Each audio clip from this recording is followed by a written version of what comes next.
খালাতো বোনের dress change করার সময় তার রুমে নাকি উকি দিয়েছিলাম। সেই অপরাধে আজ 3 দিন ধরে একটা ঘরে বন্দি আমি, আটকে রাখা হয়েছে। 3 দিনে কোনো খাবারও দেয়নি। মেঘলা আমাদের বাসায় থাকে, তাই ব্যাপারটা পরিবারের মধ্যেই আছে। বাইরে ছড়ালে মেয়েটার বদনাম হতো, কিন্তু আমি এসব কিছুই করিনি।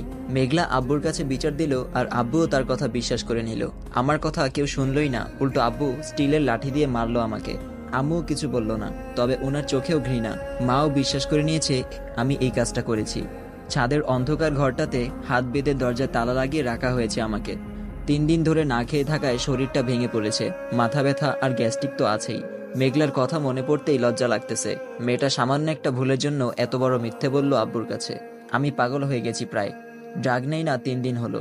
আপনারা ভাবছেন আমার আব্বু আম্মুই বা কেমন? তারা এরকম ছিলেন না, কিন্তু তারাও বাধ্য হয়েছেন এমন হতে। 2 বছর আগে ইন্টার পরীক্ষায় ফেল করার পর থেকে তারা এমন হয়ে গেছেন। অবশ্য ফেল করার কারণ ছিল নুসরাত। বুঝতেই তো পারছেন কেন।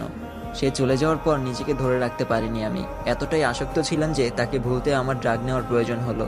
তারপর থেকে আব্বু আম্মু কেউ আমাকে আগের মতো ভালোবাসে না। আর মেঘলার সাথে তো কখনোই পড়ে না আমার। কোনো একটা ভুল পেলেই সে আমাকে শাস্তি দিয়েই যাবে। ছোটখাটো থেকে হলেও এবারের শাস্তিটা একটু বেশি হয়ে গেছে। আব্বু যখন আমাকে মারছিল তখনই তার দিকে তাকাইছিলাম। তার মুখে স্পষ্ট হাসি দেখতে পেয়ে আমি আর তাকাইনি। চোখ নামিয়ে নিয়ে মার সহ্য করছি। প্রত্যেকটা আঘাত চোখ থেকে রক্ত কান্না বের করে এনেছে। বারবার বলেও কাজ হয়নি আমি মাদকাসক্ত। করতেও পারি, আর মেঘলা ভুল বলবে না, এটা তাদের ধারণা নয় বিশ্বাস। যেই সময়টায় আমার পরিবার সাপোর্ট দরকার সেই সময় তারা আমাকে বন্ধ রুমে আটকে রেখেছে। দম বন্ধ হয়ে আসছে সত্যি। তৃষ্ণায় গলা শুকিয়ে গেছে। এক ফোঁটা পানিও নেই ঘরে। অবশ্য বৃষ্টি হলে একটু পানি পাওয়া যেত, উপরে একটু ফুটা আছে, ওখান দিয়ে পানি পড়ে। আজ 4র্থ দিন, কেউ একবার দেখতেও আসেনি আমাকে। বাড়ির কুকুরটা 2 দিন না দেখলে তারও খোঁজ নেয়। আর আমি তো আস্ত একটা মানুষ। যদিও তারা আর এখন আমাকে মানুষ ভাবে না, তাই হয়তো। এইভাবে কয়টা দিন কেটেছে জানি না, কারণ যখন আমার জ্ঞান ফিরল তখন দেখি আমি নিজের রুমে শুয়ে আছি। প্রচন্ড ক্লান্ত লাগছে। নিজের শরীরটাই আলগাতে পারছি না। শরীরের প্রতিটা অংশ ব্যথায় জর্জরিত। কিছুক্ষণ পর দেখলাম মেঘলা আমার রুমে এলো। আমার চোখ খোলা দেখে মেঘলা ব্যঙ্গ করে হাসলো। মেঘলা বলল, কি রে, বেঁচে আছিস? আমরা তো মনে করেছিলাম মরে গেছিস। মেঘলার কথাটা শুনেই চোখ বেয়ে পানি পড়তে লাগলো। এ বাড়ির মানুষজন আমায় এতটা ঘৃণা করে। কোনো পশু যদি অসুস্থ হয় তাকেও তো ডাক্তার দেখানো হয়, আর আমাকে হয়তো তারা মৃত্যুই কামনা করেছিল আমার। আমি মেঘলাকে কোনো মতে বললাম, অনেক ক্ষুধা পেয়েছে, একটু খেতে দিবি? আমার ক্ষুধার কথা শুনে মেঘলা বলল, দেখি ঝুটা কিছু আছে কিনা। মেঘলার কথাটা শুনে বুকের ভিতরটা মুচড়ে উঠল।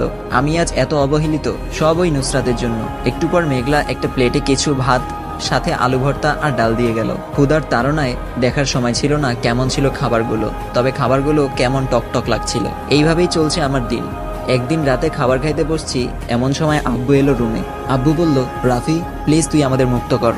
তোর জন্য এলাকায় যে সম্মান ছিল তা তো অনেক আগেই চলে গেছে। এখন অন্তত ঘরের শান্তিটুকুটাও কেড়ে নিস না।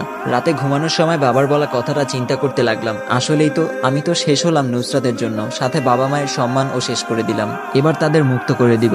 যেখানে নুসরাত আমায় ছেড়ে অন্যের সাথে খুব ভালোভাবেই সংসার করছে, সেখানে আমি উল্টো। আমি আর এই বাড়িতে কাউকে আমার মুখ দেখাবো না, কিন্তু যাবই বা আর কোথায়? যেখানেই যাই, তবে আমি আমার জীবনের এই 2 বছরের গল্পটা পাল্টাতে চাই। রাতে আব্বু আম্মুর জন্য একটা চিরকুট লিখলাম, বাবা আর আম্মু, আজ থেকে তোমরা মুক্ত। তোমাদের অবাধ্য সন্তান নামের কুলাঙ্গারকে আর দেখতে হবে না। জানি না আজ থেকে আমার কোথায় স্থান হবে, তবে মৃত্যুর পরও আমার লাশ তোমাদের সামনে আসবে না, এই প্রমিস করছি।